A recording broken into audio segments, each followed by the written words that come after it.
Hello, welcome to Obi-Wan Academy. If you're seeing this video, it probably means that you're starting your journey in data science, machine learning, artificial intelligence, and so you want now to install Python. You have heard about it and you want to install. Just go to Google, find the Python, just click Python. It goes directly.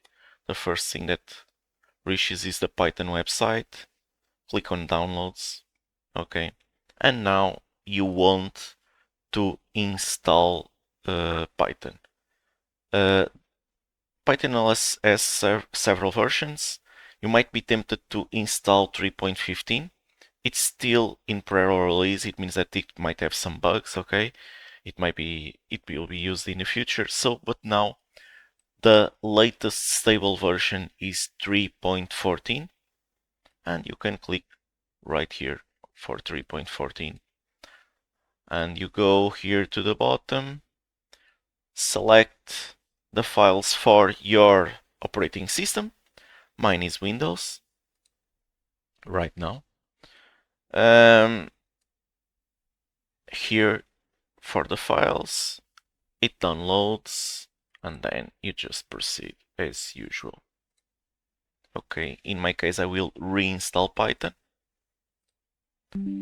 Okay, so to see if it's working or not, if it will install it and where it install, you can go to the command prompt and you write Python and you write version, and you see that I have Python version 3.14.4.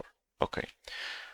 For it might be useful to see where it is installed, so I will just do this and you find where it is installed. It might be important to connect to the IDEs that you are going to use to work with Python. And to start working with Python right away, you can just go here, Python 3.14, open, and type the traditional print the traditional hello world. Okay. And there you go, it's working. And you can now go on to do other things.